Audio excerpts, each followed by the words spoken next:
तो hello everyone, welcome है आप सभी का आज के सेशन में। और आज है हमारा डे 12 में हमने अपने टॉपिक डिसाइड कर लिए हैं, जैसे कि 1 डे बिफोर नाइट में डिसाइड कर लेते हैं कि हमको आज क्या पढ़ना है।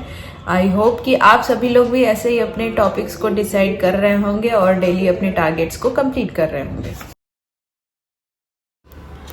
जैसा कि मैंने आप सभी को बताया था कि मेरी एनिवर्सरी थी कल, तो कल शाम को मैंने एनिवर्सरी सेलिब्रेशन घर पे ही किया था, क्योंकि हमारे जो हस्बैंड के दादाजी हैं उनका ऑपरेशन हुआ है और वो लेजर ऑपरेशन हुआ है स्टोन्स का।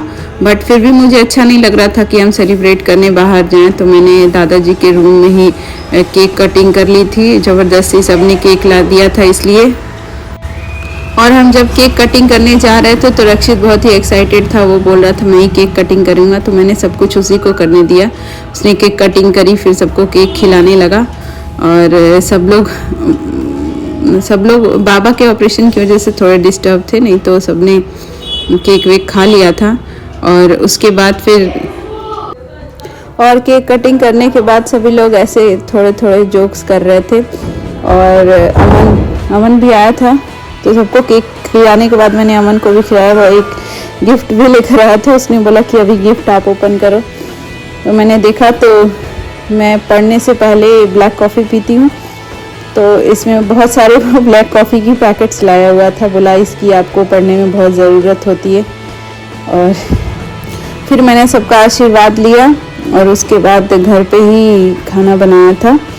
और फिर सबने खाना खाने के बाद फिर मैं थोड़ा पढ़ाई रिवीजन करी थी। और उसके बाद रक्षित की थोड़ी तबीयत ख़राब हो गई थी, उसके ईयर्स में पेन हो रहा था, तो फिर रात को उसको लेकर बैठी थी, थोड़ी डिस्टर्बेंस हो गई थी। पर फिर भी बच्चे हैं, बच्चों की मैं मदर हूँ, तो मुझे टेक केयर करना ही है। अब अपनी पढ़ाई कैसे भी मेंटेन करूँ वो मेरे ऊपर है। जब मैं ओपन कर रही थी उसका गिफ्ट, तो सभी लोग बहुत स्ट्रेंज थे कि इसमें होगा क्या। फिर बाद में इसमें निकला कॉफ़ी के पैकेट्स।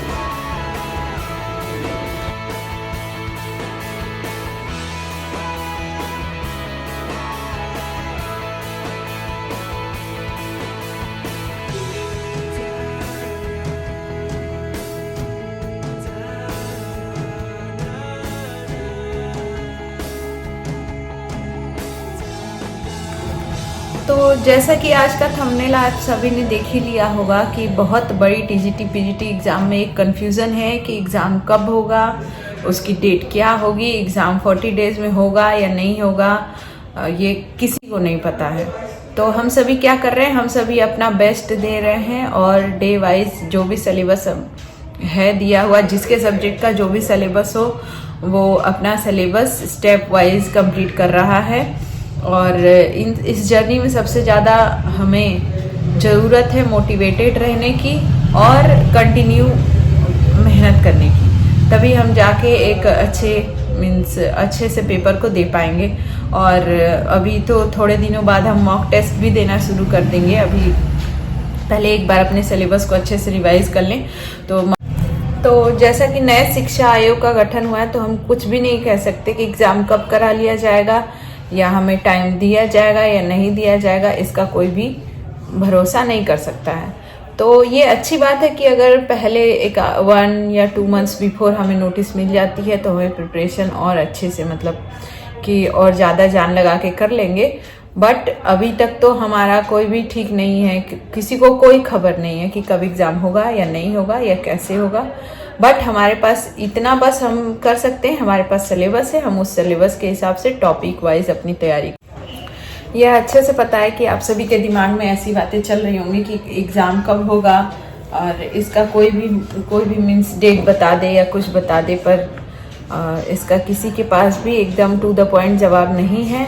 हम सभी अभी बस उम्मीद ही लगा सकते हैं और अपना सिलेबस को कंप्लीट कर सकते हैं। और बाकी खबरें तो आती रहती हैं, जब भी डेट आने का फिक्स होएगा उससे थोड़े पहले कोई ना कोई खबर आती रहेगी। सोशल मीडिया से हम सभी लोग जुड़े हुए हैं, तो हमें जल्दी मैं भी आपको बता दूंगी। हो सकता है आपको किसी और सोर्स से पहले ही पता चल जाए, नहीं पता चल पाया तो हमारे चैनल के थ्रू आपको पता चल जाएगा कि एग्ज़ाम की डेट कब आएगी और एग्ज़ाम कब होगा।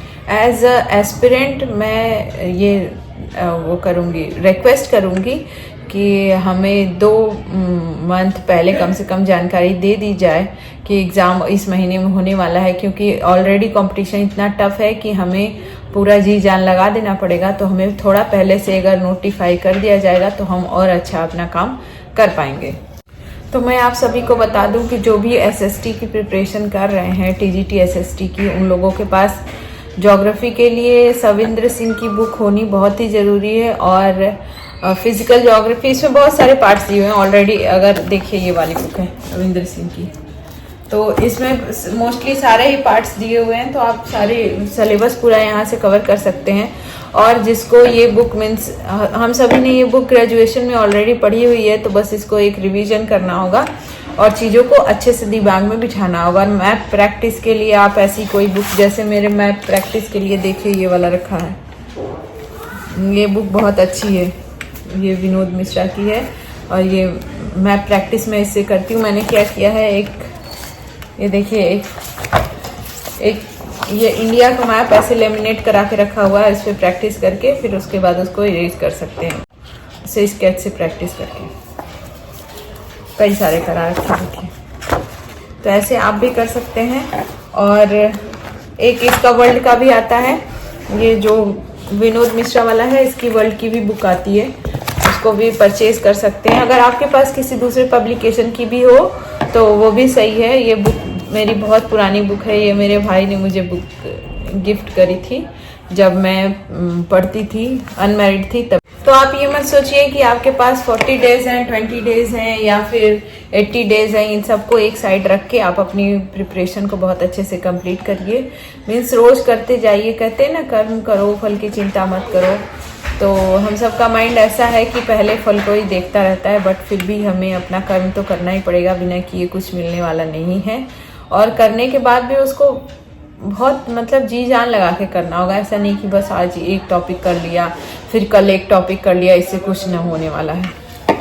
और हम सभी ने बीएड कर रखा है, तो हम सभी पहले मैं शादी से पहले मैं भी प्राइवेट जॉब में थी। मैंने अपना माय फर्स्ट ब्लॉग में अबाउट मी में मैंने बता रखा है कि मैं पहले एक टीचर थी और शादी होने के बाद बच्चों की केयर करने के लिए मैंने अभी तक कोई जॉब ज्वाइन नहीं करी है, but hope so very soon. Means मैं अभी प्रिपरेशन में हूँ, इसलिए जॉब ज्वाइन भी नहीं करना चाहती हूँ। मैंने सोचा है कि मैं अगर फरवरी मार्च तक एग्ज़ाम हो गया तो ठीक है, नहीं हुआ तो फिर मैं नेक्स्ट सेशन से कोई ना कोई प्राइवेट जॉब ही करूँगी, क्योंकि मीन्स मेरा 4 इयर्स का गैप हो चुका है मतलब मेरे प्रोफेशनल करियर में, तो मैं उसे ज़रूर कंटिन्यू करूँगी नेक्स्ट सेशन में। और तब तक मैं एग्ज़ाम की तैयारी करती हूँ, एग्ज़ाम की तैयारी तब तक अच्छे से करूँगी जी जान लगा के, और उसके बाद मैं कोई ना कोई जॉब कर लूँगी।